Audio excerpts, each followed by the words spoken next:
Dear guests, dear participants, welcome to the first panel today of our conference Move.Link.Engage. Ladies and gentlemen, we have two distinguished guests today for this panel. Today with us are Mr. Vladimir BILČÍK, Member of European Parliament, Rapporteur for Serbia. Mr. BILČÍK.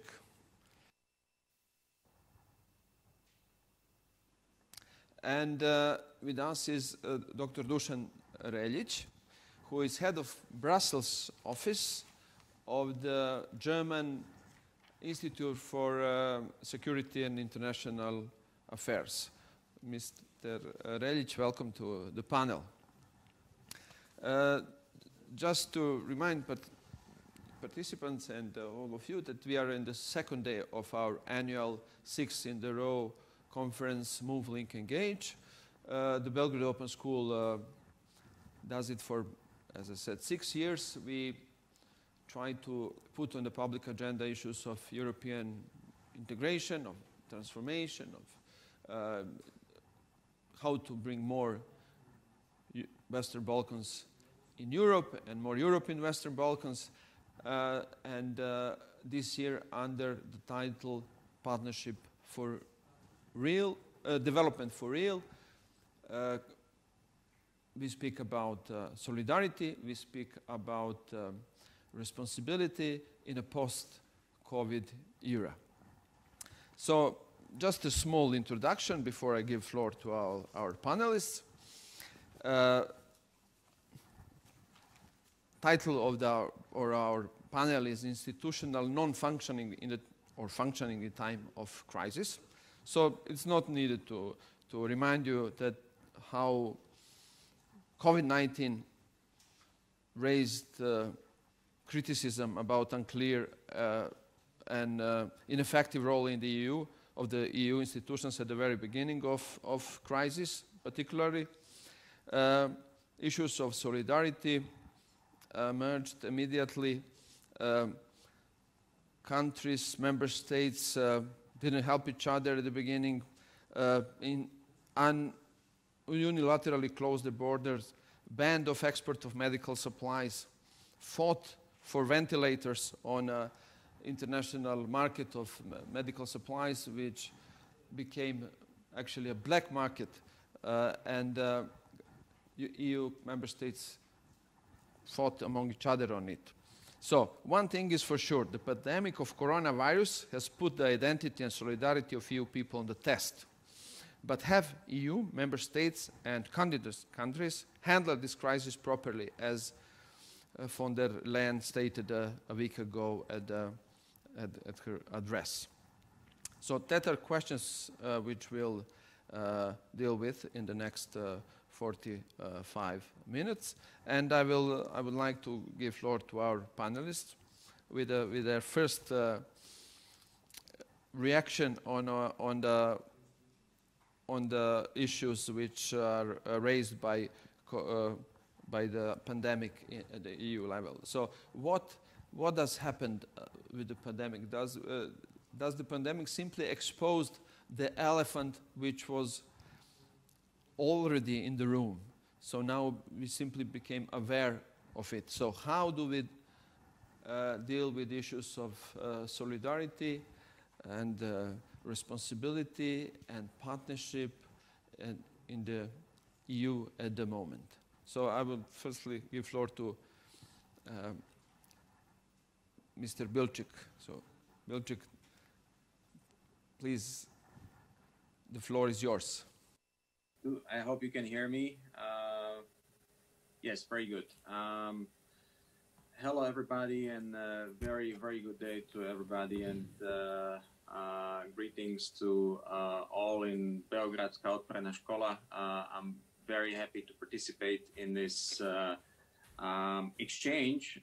We actually discussed this opportunity when I was last in Belgrade in February physically, and that was the time when we just started to sense that there might be some sort of a problem, but I didn't realize that the 6th of February would, for a long, long time, be my last day in Belgrade, since as soon as I took up the position of the standing rapporteur for Serbia in the European Parliament last October, I managed to visit Serbia on average at least once a month. In some months, it was even more often than that. And of course, I was hoping to continue this frequency, because I think we need this sort of practical on-the-ground engagement by the European Union. But of course, the pandemic has changed the plans. And so I'm very happy to join your open school exchange, at least in this way via Zoom. We've learned to master the technologies, and I hope this works. So greetings to everybody. But that's also maybe my personal answer to your question. Nobody had anticipated the kinds of consequences we are facing as a result of the pandemic across the European Union. This was all very new to us. And I remember the early debates in the European Parliament, which we had, and it took a long time to alert everybody's attention to this problem. Of course, our Italian colleagues were raising the issue quite early on this year. And the agency which we have in the European Union, set up precisely for giving us the warning mechanisms about any kind of health issue which might be cross-border, gave already the first indication of a coming problem from China to Europe at the end of January, and it actually offered to organize a joint procurement for getting ready the countries and the societies across Europe for a possible pandemic. At that time, basically hardly any member state reacted to this. This was at the end of January. So the events, in a sense, came very, very quickly. By March, especially, when most of Europe began locking down. And of course, the crisis exposed the fact that we have known this for a long time, for decades, but it became very clear. The European Union itself has limited powers and limited competencies when it comes to dealing with pandemic, health policies, and protection of people's lives and health on a daily basis, on a scale as large as this one, that is a pan-European scale, because the pandemic really knows no borders. And that's one big lesson, by the way, of the experience between, say, February this year and September right now. And that was also very clear in the State of the Union address by Ursula von der Leyen, which she had in the European Parliament last week. One of her big key messages was that we need to work together on a real health union when it comes to the European Union. And this should be an important topic for the discussion during the Future of Europe conference, which is to be launched very soon. And it might open up issues also pertaining to the competencies of the European Union and the treaties which we have in the European Union. So this is kind of the bigger political picture. But let me also react, to some of the allusions to the elephant in the room. Quite frankly, I think we need to be careful about the analysis here.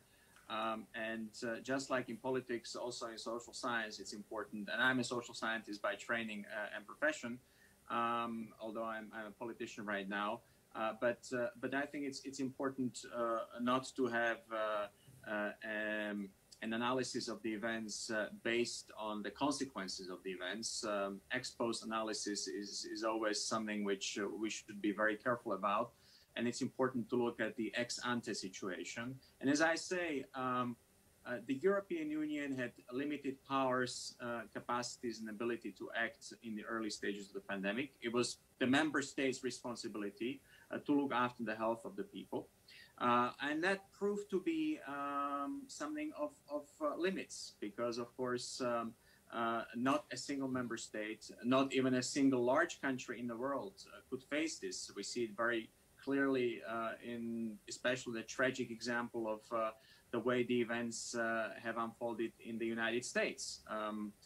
So not a single country of any size, of any power, of any economic or political strength could really face this alone. And that was the big lesson in Europe. And of course, in the early days, there was some chaos caused by the fact that the member states reacted individually. But within weeks, we all realized unless we come together, unless we coordinate, unless we respond to the pandemic and its consequences together, this might really undermine the very basis of the European Union. So paradoxically, although we may have appeared weaker in the early stages, I think now we have come together across the European Union. And if anything, Europe has come out of this stronger. We are discussing the largest single increase in common European financial instruments, something unprecedented with the Recovery Fund, which we are planning to launch very soon, and which is really breaking some of the long-standing taboos about the fiscal policy, about shared debt in the European Union. This is an important example of the way in which we have made a huge leap in terms of where Europe has gone since February until now politically. And when it comes to the basics, such as, how do we face the COVID-19 situation? How do we help the countries which are most affected? We now clearly have much better mechanisms financially in terms of coordination, in terms of also legal instruments to make sure that really those in the biggest need will also get the help. Today, for instance, in the European Parliament, there is a meeting of the Environmental Committee, which is discussing the vaccine, which we all need, because for the moment we have to learn to live with the COVID-19 situation. But we are also in a dire need of a vaccine or a medication. And we are not only discussing when and who can get the vaccine, but we are also discussing in parallel, how do we make the vaccine available to everybody who needs it? And in Europe, we have a serious discussion, not just about how do we get it to all the people in all the member states, but how do we also get it to people around the world and of course in our neighborhood. And I also think, and this is maybe my last remark in this entry, responding to a question, we have done in the end a very, very solid job in Europe helping the people and the countries in the Western Balkans. We may have been a bit slow at the beginning with our efforts, but when you look at the sums of money which have been already given to the region, which have been pledged to the region, when you look at the way we, in the end, organize also our help on procurement and exports of the crucial medical equipment, by the onset of the spring this year and throughout the summer, we've seen an unprecedented way in which the European Union has been engaged in the Western Balkans. Perhaps we haven't always communicated as well as the Chinese have done.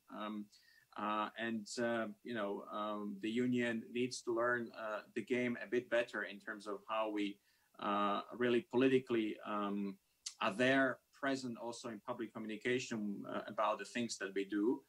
But in terms of the real commitment, we've certainly made a long stride forward since where we were in February and March. So I think we are in a crisis situation, but we are also handling this crisis, I think, better than some of the previous crises we've had in recent years. And we've learned some of the key lessons. We all know, because the pandemic has affected all of us, we'll come out of this stronger only if we are together, and together means also together with our neighbors in the Western Balkans. Thank you, Mr. BILČÍK, for your comments and your summarizing of entire crisis and lessons. I also agree that those metaphors And those criticism to the Union, to the EU, particularly to the EU reaction in the Western Balkans, was too harsh and were actually unfair. At the time, we are speaking about the beginning of crisis, and of course, it was unseen and unprecedented event.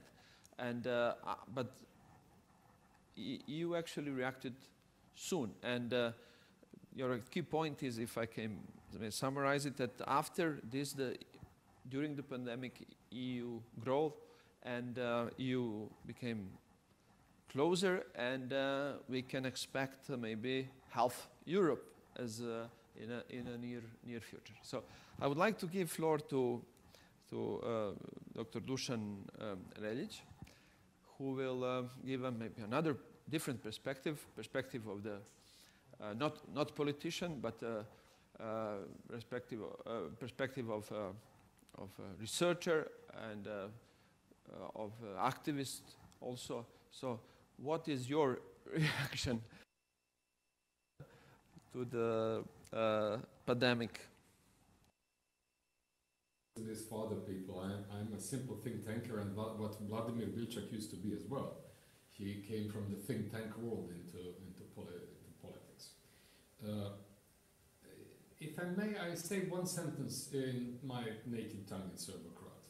Prvo, dobar dan svima, a drugo, ukoliko ne postoji neki tehnički razlog, bilo bi lepo da uključite da vas vidimo. If there is no technical reason, I would like to ask you to turn on the video so that we can see each other. Sada se međutim uključuje i prevod. But now I am listening also to the translation. I'll move back into you have to click mute original audio if you don't want to listen to the translation. Yes, okay. But is it better okay. Can you hear me now? Vi trebate na srpski da prevodite. Okay. Okay, a ja ću pokušati.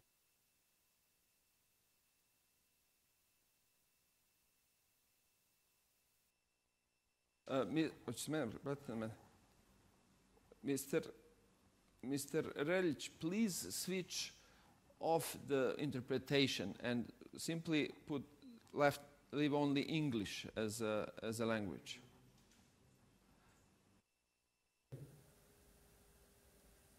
I hope that now this works, right? Good. I can see a couple of more faces. It's much better to see into the faces of people than to see black screens with strange things written on it, like iPad 1 and iPad 6 and so on. So, okay, thanks. Milorad was right. I'll provide a little bit of a different interpretation of what has happened in the last couple of months. I think that we have arrived at a point which is a sort of a make or break moment in the relationship between the EU and the region which I like calling Eastern Adriatics. Eastern Adriatics is as good as Western Balkans or Southeast European 6, but it doesn't have the connotations which are usually connected to the Western Balkans. So, it doesn't matter how we call it, we'll think about the same. Namely, solidarity and identity, they came to the fore in the last couple of months. And depending on how this feeling of identity in Europe and solidarity in Europe is being played out in the next couple of months, I think that this will largely determine whether the EU enlargement project in Southeast Europe is going to end the Turkish way, whether it's going to collapse, or whether the project will gain new impetus. And the crucial question will be how the EU and its member states treat their partners in the Western Balkans or the Eastern Adriatics, and what lessons do the people, the citizens of the Western Balkans, gain from how they are being treated. And I'll try to illustrate my thesis with 3 concrete issues. And the first one, Milorad and Vladimir already mentioned, this was this bumpy start at the beginning of the pandemics. On the 15th of March, the EU bureaucracy did not exempt the Western Balkans from the export restrictions on personal medical protection equipment, which is masks and other very simple stuff, to third countries.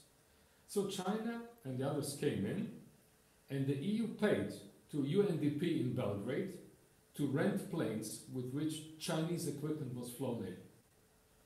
And this did not pass unnoticed in the whole region. What also did not pass unnoticed was that on April the 29th, ahead of the so-called Zagreb summit, these restrictions were lifted. And in all the propaganda surrounding this EU summit, this was celebrated as a proof of solidarity with the people of the Western Balkans. And you know, people are not stupid. They have a memory, they saw what happened on the 15th of March and then what happened ahead of the Zagreb summit. So I don't think that we need a comment on this. And I think that the EU is about to repeat this thoughtless mistake twice now. And Vladimir BILČÍK mentioned it already, the issue with procuring vaccines for the population of Europe. Maybe someone on the Schumann Plus is considering also offering to include the Western Balkans into the procurement scheme. At the moment, this is not being publicly said. We have a discussion whether Sputnik 5 or the Chinese vaccine is something what the governments in the region will buy. And look at the geographical map. The Western Balkans is not the neighborhood of the European Union. It's the soft belly. It's the enlargement area. And so imagine a situation in which the EU population gets the vaccine and these little 6 areas don't get it. The so-called Western Balkans constitute 3% of the EU's population. And if EU citizens from Greece cannot travel any longer through Northern Macedonia and Serbia to EU, to Croatia or Romania, or because the Western Balkans do not have the vaccine. So what's the lesson that the people of the Western Balkans will learn? This is extremely important because it's about the so-called geopolitical commission trying to play on the geopolitical chessboard. And it's not playing it that well if it misses the point with the vaccines. It doesn't have to be Chinese propaganda.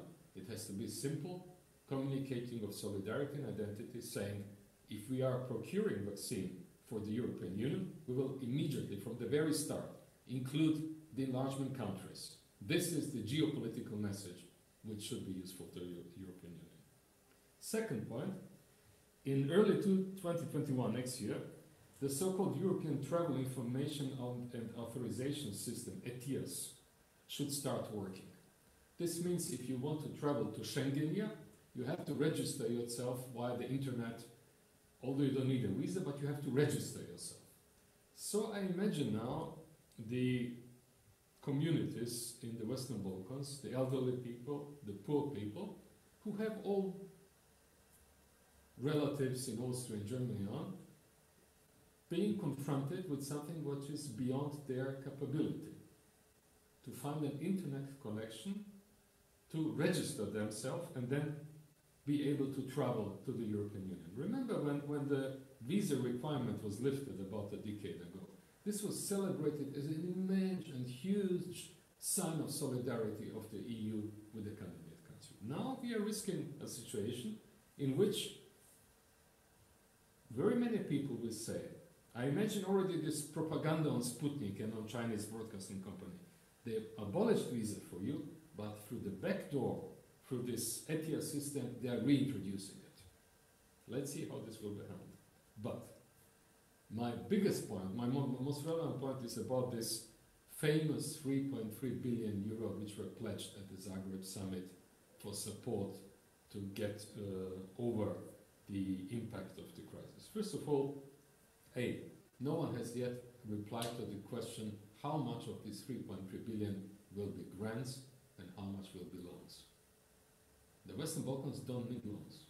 You get them cheap, and if you go into a venture with the Chinese, you get a turnkey project which demands less of your participation, it demands less capacities, administrative and engineering capacities, and it works faster. The backsides are there, of course, but nevertheless, Loans are not the issue. What the region needs is grants. I'll tell you just one thing. Croatia, as an EU member state, will get from the EU recovery funds about, I would say, 4 to 5 times as much as the Western Balkans, as grants. Second point, with the famous 3.3 billion issue, is that DG NEAR Commissioner Reljić has been heard complaining in the last 2 weeks that the 3.3 billion will be cut, slashed. That the so-called frugal, the stingy countries, Netherlands, Austria, don't want to give that much money, and that he will have to operate on a smaller figure. So the complexities of the European Union are extremely difficult to understand, but the people in the Western Balkans will remember that someone in April told them it's going to be 3.3 billion, and now it's not going to be 3.3 billion.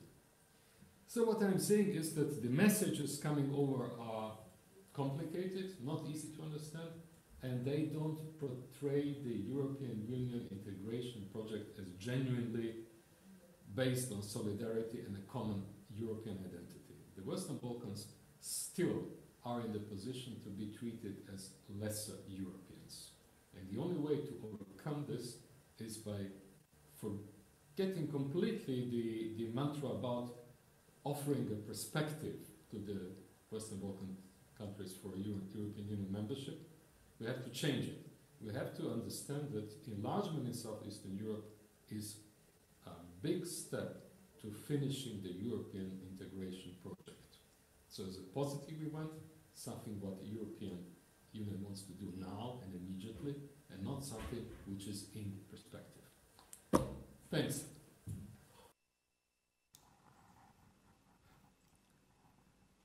Thank you, Mr. Reljić, for this different angle, as we expected it. And I would like to give floor to Mr. BILČÍK. Do you have any comments on things which we heard from think tanker, as Mr. Reljić humbly named himself? Yes, thank you very much, and it's always very, very good to listen to what Dušan Reljić has to say, and I always enjoy having a good exchange. It's always a lot of good food for thought, and I think he has a lot of points which we need to consider seriously. I'd say there is this big underlying question, which is part of what concerns the region as a whole since really the early years of this century, and that is how genuine, how real, how well-founded, how well-meant is the European perspective for the region. I mean, this is the ongoing issue which we have been confronted with and which we are facing. And I'd say, coming from a country which faced the very same dilemma back in the 1990s, in arguably a more favorable geopolitical environment, that is absolutely true. And I think what Dušan Reljić is basically saying, the 1990s and the lessons of the 1990s have their limits when we look at today's context. And I think we all have to learn about those limits. We all have to adjust. We all have to understand that politics is something which takes place in a different environment, different context, and has to be carried out differently if it is to succeed. And I think, however, this is a lesson for all of us.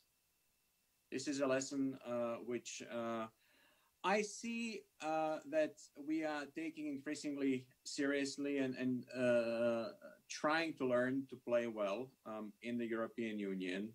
We are having an open discussion in the European Parliament, for instance, about the procurement of the vaccine, and I do believe it should be made available to a wider set of recipients than just those inside the European Union.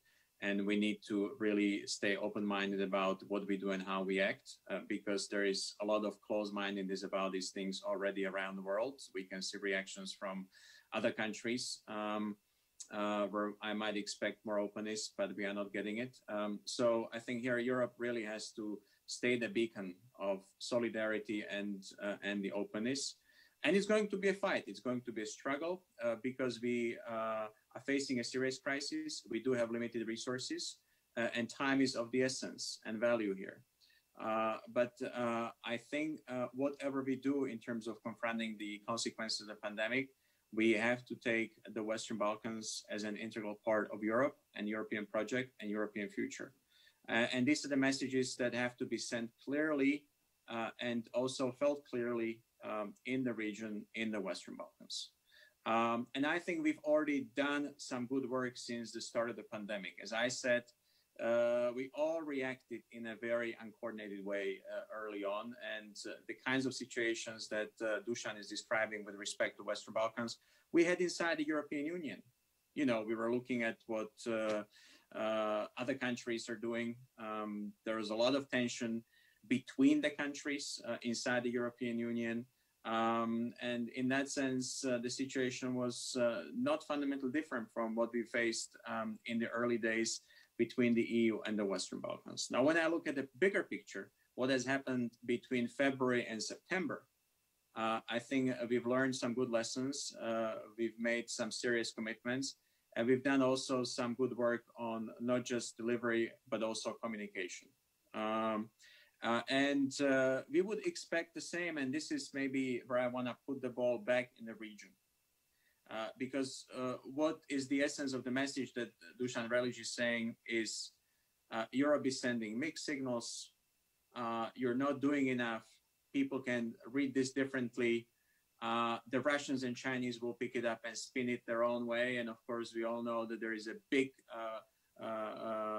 competition of disinformation campaigns, particularly focused on the region, the Western Balkans. What I'm missing in this equation is a clarity, commitment, and work done and delivered by the societies in the Western Balkans. This is something that I know I'm putting the ball back in the region. But without that, we will not move closer. It took the efforts on the side of the Western Balkans and the side of the European Union to make visa liberalization a reality. It took moves on the side of the EU and the countries in the Western Balkans to get to the point where we are now discussing accession negotiations with as many as 4 countries in the region. This is always a two-way street. And I think the essential question here is, and this is my bigger remark on the Turkey scenario, I will always be on the front lines saying enlargement is the only sustainable, credible, and successful option for the Western Balkans. And I will always be on the front lines saying we need to push ahead with the accession process, with accession negotiations. We need to open up more chapters.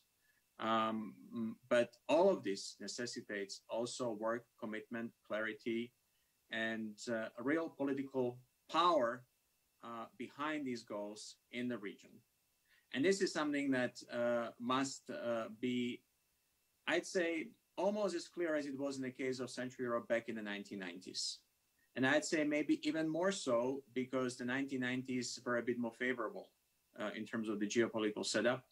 If this is to be a successful exercise now, the Western Balkans have to send clear signals in this direction as well.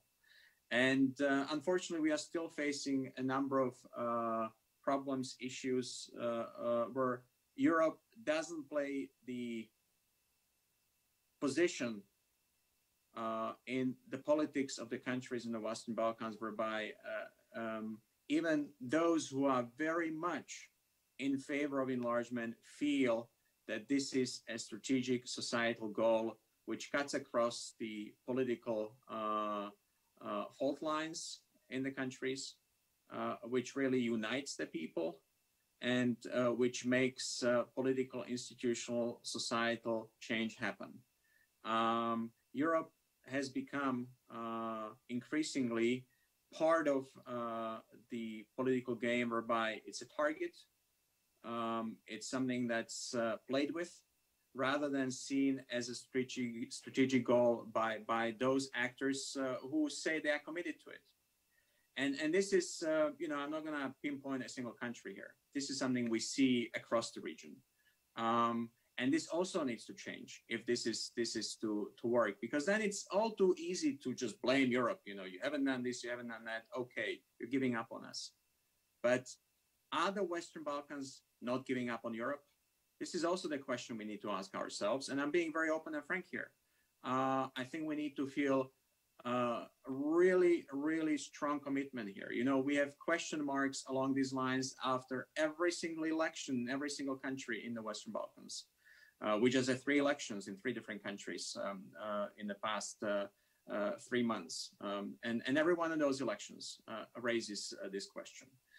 So we also need clarity of the answers, of the commitment, and of frank engagement by our partners. This is going to make our work in the EU institutions, and when I say our work, of all of us who are committed to the region, who are committed to enlargement, a bit easier. So I just wanted to maybe complement what Dušan Reljić was saying, that the picture really has 2 sides, and both sides have to work towards the same goal. And then it'll be easier for us to overcome the pandemic together. It'll also be easier for us to work on enlargement together.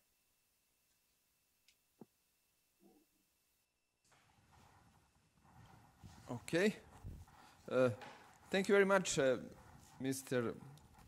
BILČÍK, for this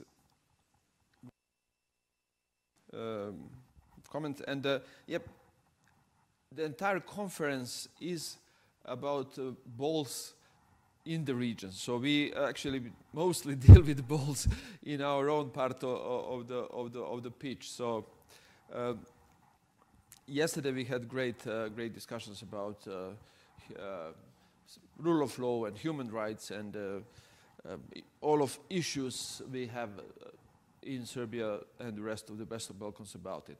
But we have about 5 minutes more, and let's go with the closing remarks. So I will go back to Mr. Reljić and try to paraphrase one of his articles he published a few years ago, Western Balkans so far, so near to EU. So is it Western Balkans closer or not to the EU after pandemic?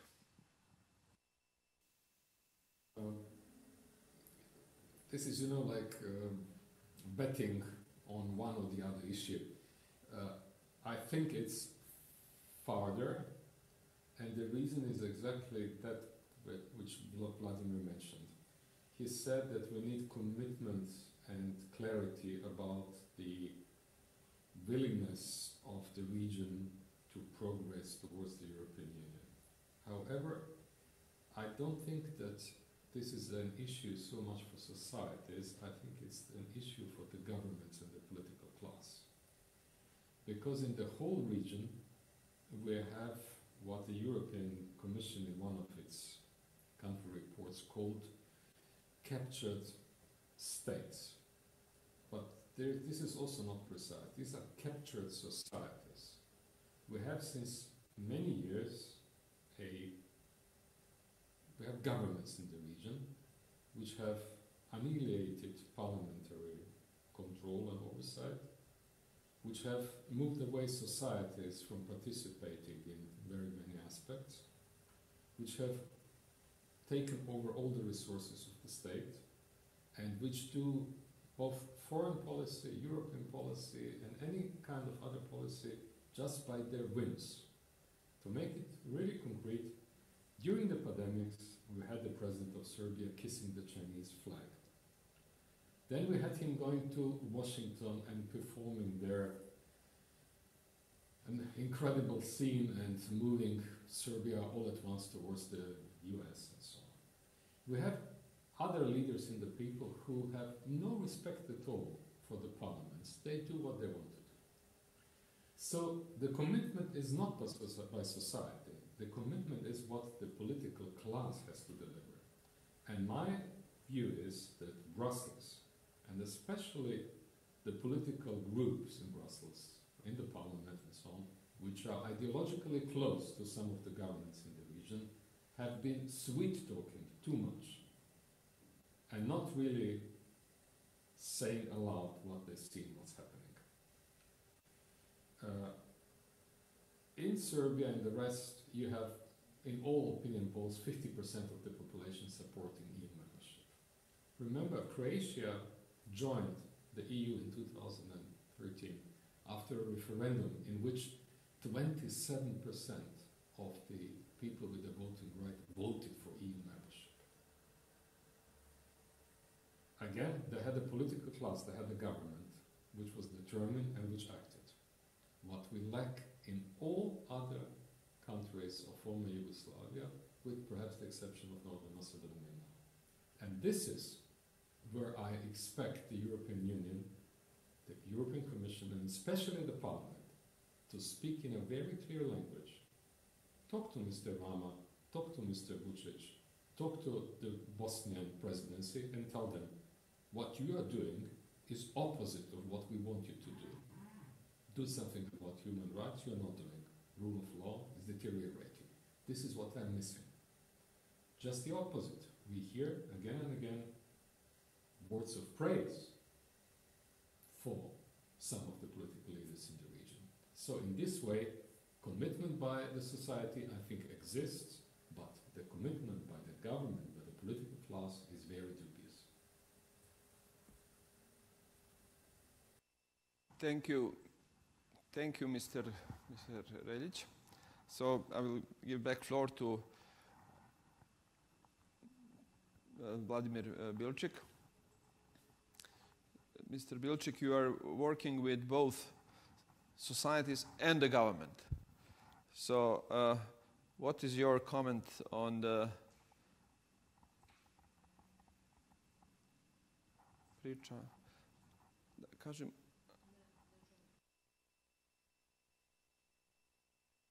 Montenegro, actually, we just had a very good meeting yesterday, online as well, discussing the situation after the elections in Montenegro. And of course, we are all waiting for the formation of the new parliament, its leadership, and the new government. And of course, the country is in for some change, and we have a lot of questions, concerns.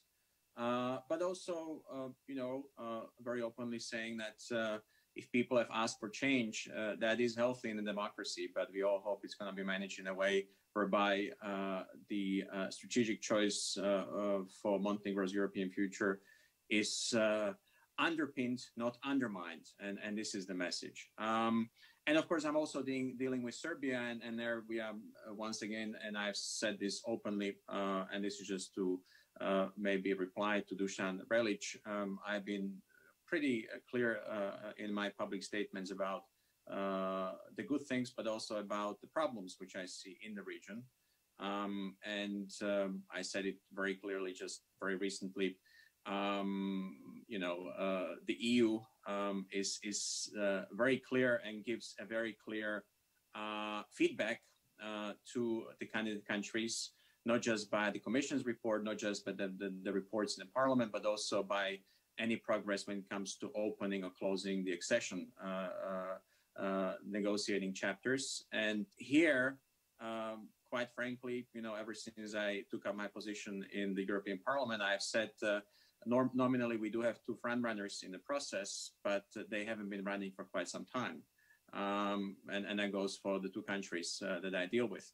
And I think this message is very clear, and will continue to be even clearer unless there is progress on the ground in the region.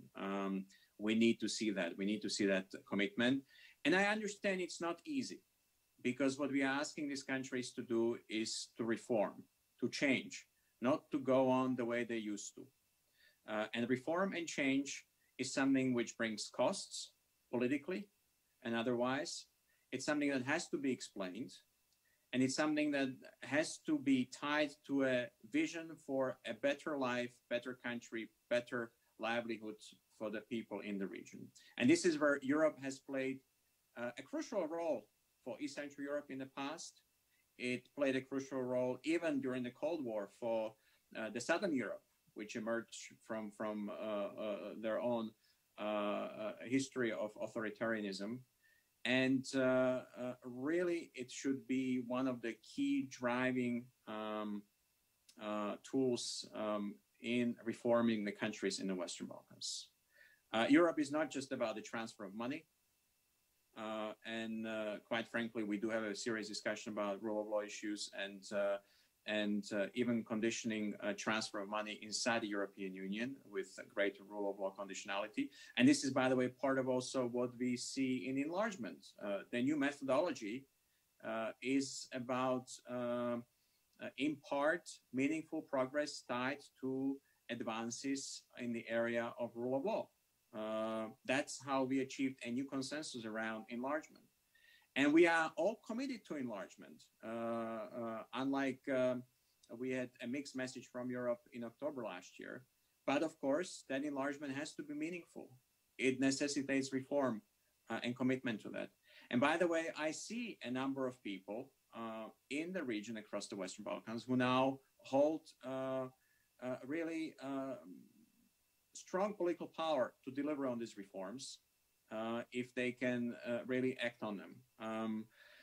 So this is something that we are working with and we will work with.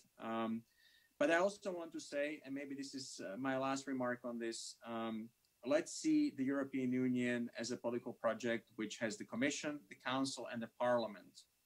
And the Parliament and the political groups in the Parliament are just part of that picture.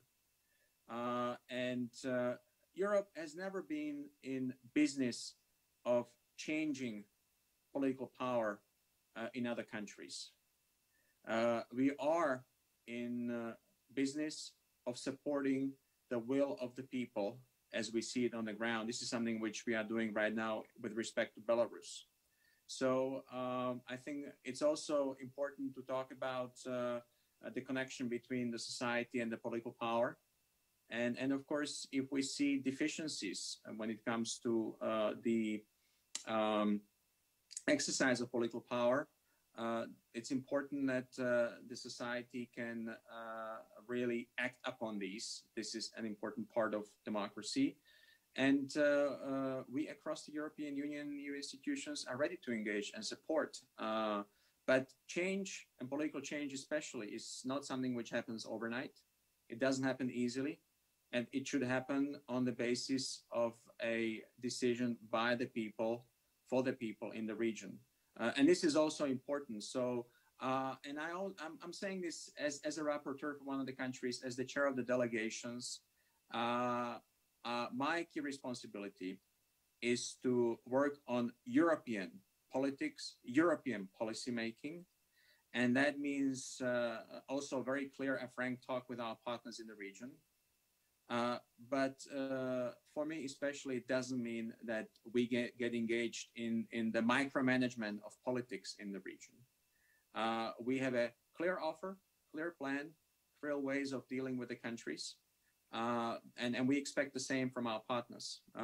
That's my philosophy, and that will also continue to be my philosophy in this job which I have at the moment. So I just also want to make that very clear in terms of understanding what the possibilities, but also what the limits of the European action are.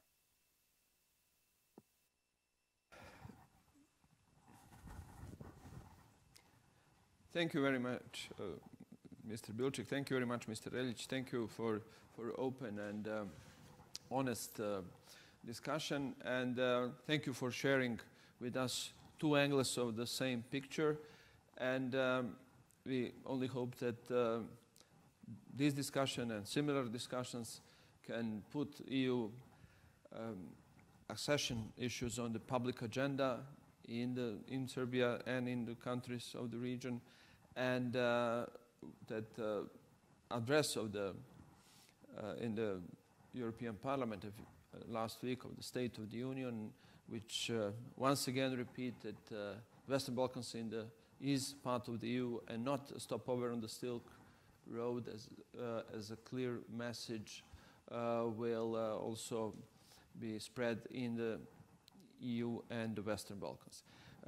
Thank you once again for an excellent panel, and we will have 15 minutes break, and we will continue with our conference and with the next panel.